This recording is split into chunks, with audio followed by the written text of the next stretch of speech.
Civil rights pioneer Carlotta Walls Lanier is a testament to the power of education in the pursuit of personal and collective goals. At 14 years old, Lanier was the youngest member of the Little Rock Nine. They were the leaders in the desegregation of public schools, a turning point in the fight against racial oppression in America. In the mid-1950s, Lanier was excelling in her classes at her all-black junior high school. Her teachers did their best to prepare students for success, employing unconventional methods to counter poor conditions. However, Lanier was not reaching her full academic potential. So she volunteered to become one of the first 9 black students to attend Little Rock Central High School. In September 1957, Lanier and her classmates faced a mob of angry white segregationists and were turned away by armed Arkansas National Guardsmen under orders from Governor Orville Faubus.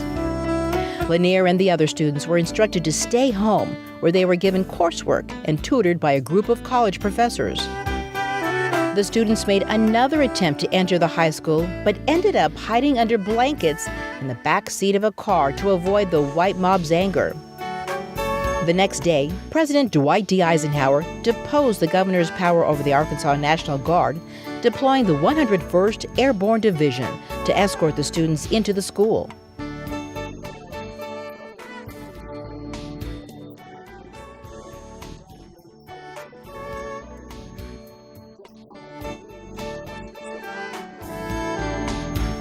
Lanier excelled during the first year at Central, despite hostility from some white classmates.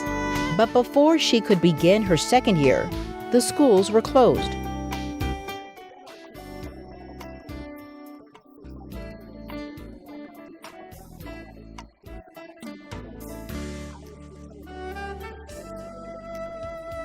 So Lanier took correspondence courses from the University of Arkansas and went to summer school classes in Chicago, Cleveland, and St. Louis to finish the 11th grade.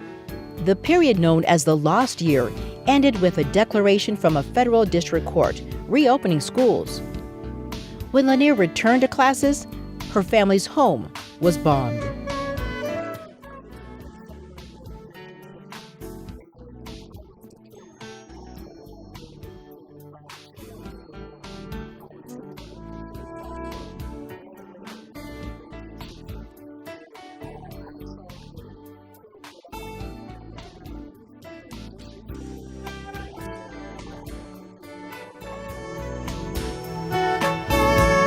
And finish she did, becoming the first black woman to graduate from Central High, a triumph for not only herself, but for millions of students after her.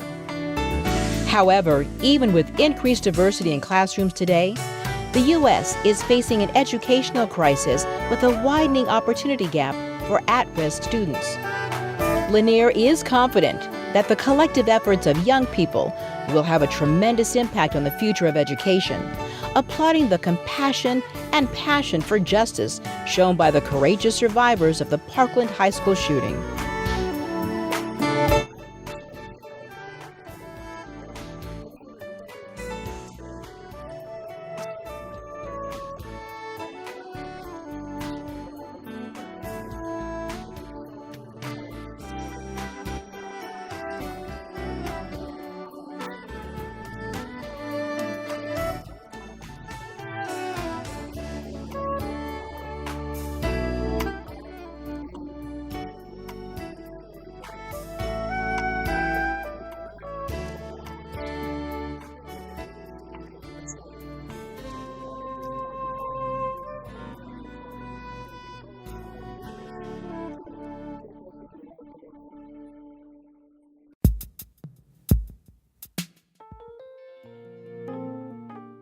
On June 9, 1993, Ollie Marie Faison received a devastating phone call that would change her life. Her 6-year-old son, Broderick Bell Jr., had been wounded by a drive-by shooting. The incident galvanized Denver during a surge of gang activity, and Broderick's image was used as the face of the notorious Summer of Violence, a time marked by the senseless killing and injury of dozens of innocent people. Faison's Summer of Violence began on May 15, 1993, when her father, Oliver, disappeared without a trace. Then, Faison's oldest daughter, Anika, was targeted and threatened by a group of girls from a dangerous street gang. On June 9th, Anika was driving home with her siblings after their first day of summer camp when she pulled over to greet a friend. Suddenly, 3 carloads of teenage girls sped down the street, shooting indiscriminately at houses on both sides. Realizing that they were caught in the middle of the gunfire, Faison's children ducked down. But curious Broderick peeked up and was struck in the forehead by a 9mm bullet. Faison's daughter frantically delivered the news of her brother's injury to her mother on the phone. At the hospital, the surgeon told Faison that he'd removed the swelling and fragments from Broderick's brain, but could not remove the bullet. Her son was on life support, and the prognosis was bleak. When I went into the room and I seen what Broderick looked like, he didn't look like the picture that they were showing on TV. So that's when I asked the cameras to come in to let the game members see what I saw, what they did to me. The images of 6-year-old Broderick on life support evoked a national response. From Denver Mayor Wellington Webb and the Denver Police Department to Governor Roy Romer and the state legislature, action was fast. Law enforcement activities went into overtime, and strict crime laws were passed. Over 300 juveniles were arrested for gun crimes that year. Broderick survived the shooting, but Faison lives with the trauma and emotional scars from that time of tribulation. The search for her father had been put on hold as the family awaited Broderick's recovery. But 2 years later, her father's body was found buried in a shallow grave. Soon after, Faison's oldest daughter revealed that she had been abused by her stepfather for years, sending Faison into depression, cured only by forgiveness. If it wasn't for God and the power of me knowing the Lord, I would be devastated with the things that happened in my life. So the first thing that I've learned on healing is forgiveness. We've got to forgive these people, and we have to pray a hedge of protection around our family and children. After using her platform to call for gun control, death threats forced Faison out of the neighborhood where she grew up. She now questions the effectiveness of the laws, which she likens to putting a Band-Aid on a major wound, but remains hopeful that lawmakers will find plausible solutions for the gun control crisis amid worsening conditions. Well, they're building more institutions, and to me that's the wrong answer. We need to pray for a mind of wisdom to elect the right people, to make changes, what we need to do with our youth. But incarcerating them is just putting a Band-Aid on a wound, and they're coming out worse than they went in there. Though she no longer advocates for political issues, Faison is an active supporter of organizations that help at-risk women. She shares her courageous testimony with the survivors of violent crimes and how she has triumphed over darkness. Meanwhile, she urges community members to do their part in protecting the community. When people go to war, they come back, they need counseling. Well, we're having so much mass shootings, and you're not thinking about the people who were there, and they're walking among us wounded. And so you have loud sounds, you're not the same. You're not the same raising your kids anymore, because now you want to protect them, because you're scared for them to go to a movie theater, you're scared for them to go to a concert. People don't realize we're doing memorials for people who passed, but you got these survivors around, but they're not acknowledging we got a lot of wounded people that need to heal some type of way.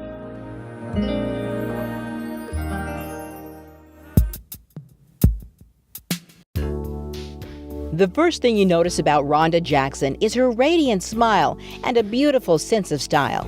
However, hidden beneath her gentle exterior is unpredictable pain and exhaustion. After years of working as a corporate professional and exploring her passion for theater as an actress, Jackson experienced a life-changing health crisis. Lupus, a systemic autoimmune disorder that causes the body's immune system to attack its own tissues and organs, robbed Jackson of her strength, mobility, and the independence that she'd worked so hard to achieve. In the early 1990s, Jackson began to experience unusual feelings of exhaustion. Her doctor thought she had the flu, but the discomfort persisted. In the next weeks, still feeling ill, she returned to the doctor and was diagnosed with viral pneumonia before tragically suffering a miscarriage. Her doctor began to have suspicions of more serious health conditions and sent her to a rheumatologist who confirmed the diagnosis. Took me in her office and said, I want to talk to you about your health. And she said, I think you have lupus. And not knowing what that meant, I knew what lupus was, but I didn't know what it meant for my future. And that was my first, I guess, awakening. I would never be cured, basically. It's an autoimmune disease that for which there is no cure. In fact, it can be debilitating. The symptoms of lupus include fatigue, fever, joint pain, shortness of breath, and a telltale butterfly-shaped rash on the face or rashes everywhere on the body. Known as the cruel mystery and the great imitator, it mimics several other illnesses, and no two cases are the same, so diagnosis can take several years. Many lupus patients are unable to work full-time due to complications of the unpredictable illness, resulting in health disparities and inadequate insurance coverage. It's been a 360 big change in my life, which I had never anticipated. I had never thought that at this juncture in my life that there would be so many physical limitations. And I've had to learn how to make the physical accommodations. Like, it dictates everything. It dictates what I wear. It dictates what I eat. It dictates where I go. It dictates my entire lifestyle. The disease intensified for Jackson in 2010 during a particularly stressful time at work. During her worsening health crisis, Jackson's employer went out of business. She lost her health benefits and was faced with outrageous medical expenses. She attempted to find work, but with a low energy level in interviews, she didn't receive a single job offer. Jackson applied for disability benefits and received financial assistance from the Lupus Foundation in Colorado. With the financial strain reduced, she was still physically and emotionally overwhelmed. I'm depleted. I'm drained. I'm exhausted. But that doesn't keep me from having, a positive attitude. And I think when you have a chronic illness, sometimes it's so miserable that it becomes, there's some self-justification that goes along with that. Are you kidding me? So you just have to laugh at it. Today, Jackson is courageous in her efforts to lead life more on her terms and is an advocate for health equity, spreading awareness about the effects of the disease and bringing attention to its global socioeconomic impact. To increase understanding and support for people living with the chronic disease, Jackson penned a stage play titled Crying Wolf: Stories of the Lupus Warriors, which presents several perspectives on what life with lupus is really like. As Community Outreach and Education Coordinator of the Lupus Foundation of Colorado, she urges family members and friends of lupus patients to learn more about the disorder and respect the limitations it creates. In addition to making financial contributions to support lupus research, she suggests that people consider the severity of the disease with patience and compassion.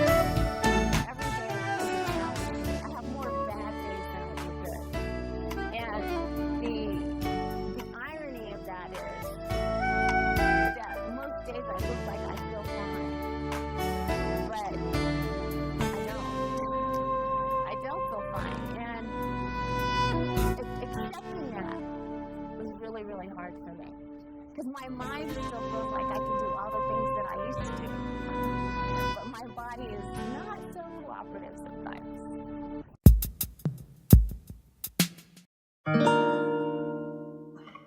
Colorado Senator Rhonda Fields became an agent of change in her community after suffering the worst tribulation a mother can face. Her son, Javad Marshall Fields, was murdered just after graduating from Colorado State University and as he was planning to be married. He had big dreams and a brilliant Washington University. He wanted to be a lobbyist. So we were really excited because as a mom, a single parent, to have a black male son graduate within 4 years. Some kids take 5 years to get their degree. He completed his degree in 4 years. So we were so very proud and so happy of his accomplishments. On July 4th, 2004, Javad had witnessed the murder of a close friend at a community party in Aurora. Cooperating fully with investigators, Javad identified the shooters, Sir Mario Owens and Robert Ray, and the driver who aided them.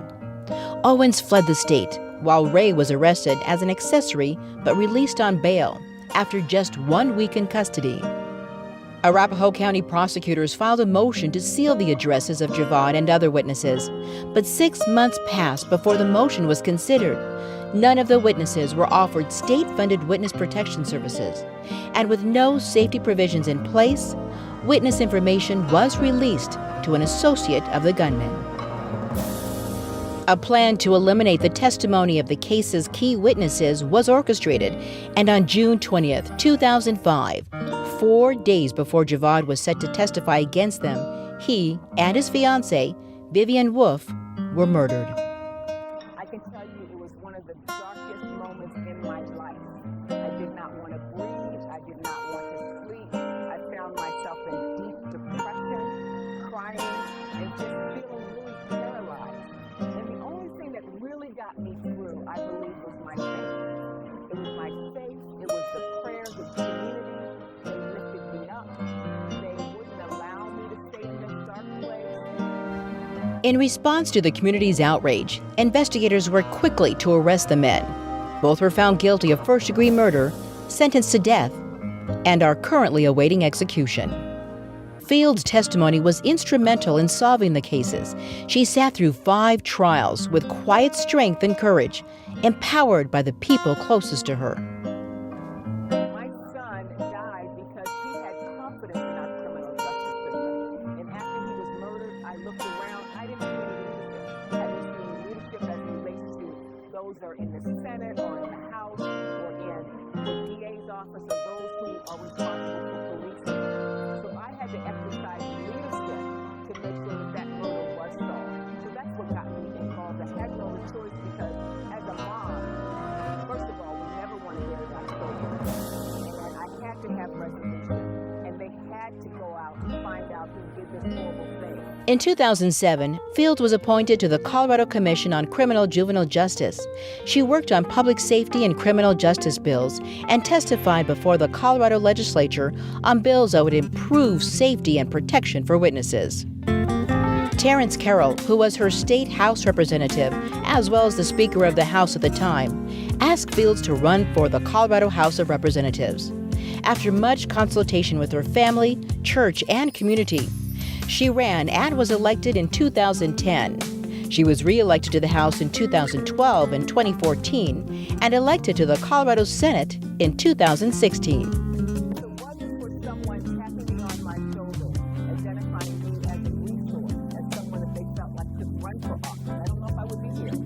But now that I am here, I'm glad that I'm at the table, that I can lend voice to some of the issues that are important to my community. Among her top priorities, Fields has worked to improve job opportunity, economic development, education, and of course, public safety. For her, public safety has to include common-sense gun reform measures. She is also seeking resolutions to the school-to-prison pipeline, where many kids of color are ticketed in school, sometimes just for horseplay, and can't get out of the system. Those pathways to prison must be closed, allowing every child to have a fresh, safe start so they can thrive. To triumph in these goals, everyone must get involved. We have to get off the sidelines, and we have to roll up our sleeves, and we have to get involved in the political arena. Because who governs matters. And so basically what that means is we need to make sure that we're exercising our rights to vote. We need to make sure that our cousins, our aunties, our neighbors, our friends, everyone that we know, we need to make sure that they're registered to vote and that we put in office those people who are going to represent our values, our principles, and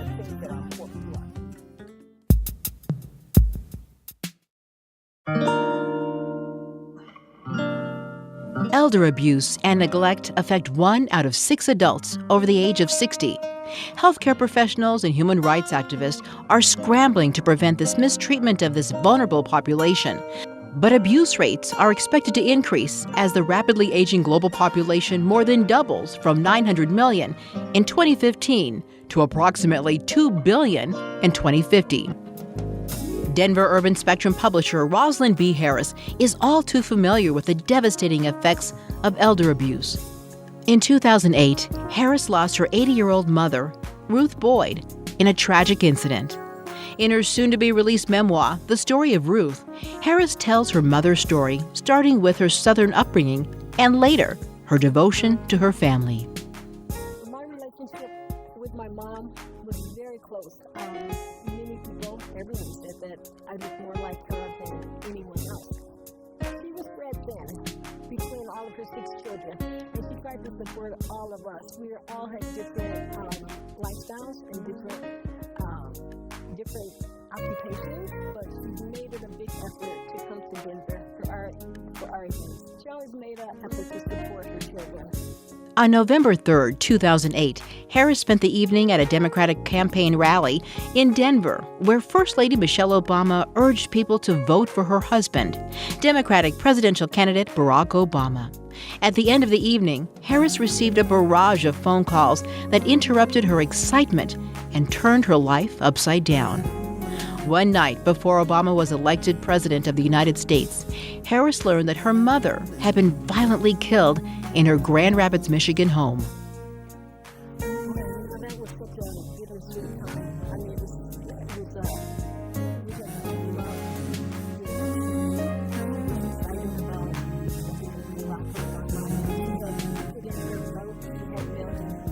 but she knew, but it was so bittersweet because the very next day I was at Shadow Theater. My son was doing the catering with Jeffrey Nicholson at the theater, and everyone was excited about that, but my heart was so heavy. And people didn't realize what was going on. And it's not a time to rain on other people's parade, so I enjoyed the moment, having Barack Obama become our president.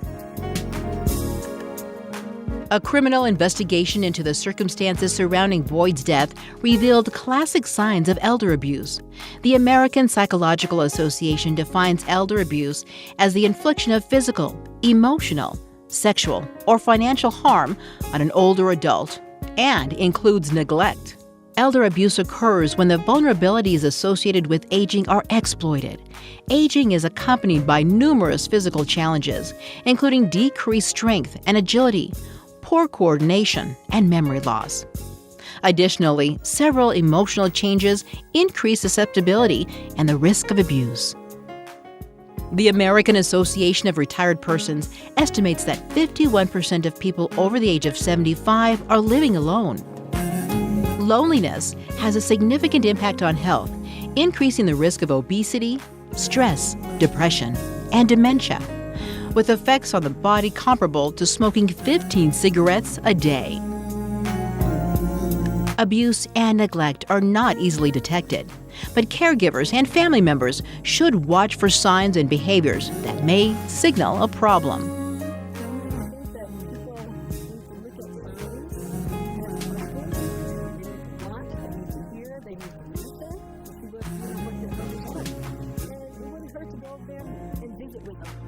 Sit down and have some dinner, and maybe take them to a movie, maybe take them to get their hair done, and people, especially if you're related to them.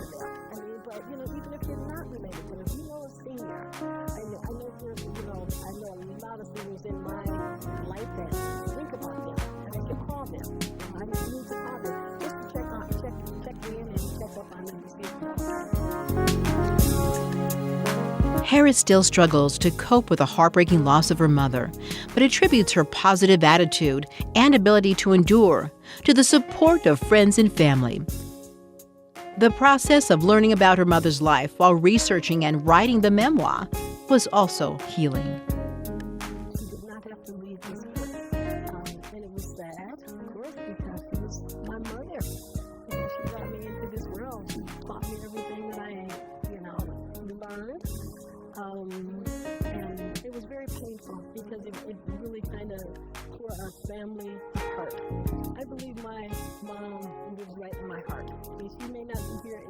physically, but her spirit is here with me. She's guiding me through this process as we speak. She's brought everyone together because I don't want her memory to go away. 10 years after her mother's death, Harris established the Ruth Boyd Elder Abuse Foundation to provide education and resources to elders and caregivers. She is also preparing to open a bed and breakfast that captures the warmth, loving essence her mother left behind. Big Ma's Place will be a cherished establishment where people can gather and be well.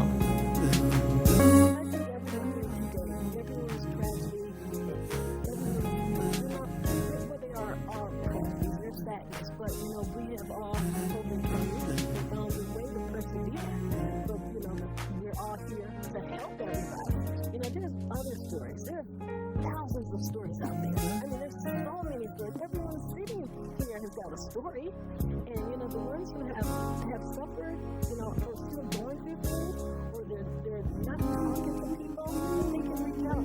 They can reach out to anyone here. That's, we're here to help. We're here to support. We're here to persevere. And, that's what it's all about, these colorful stories.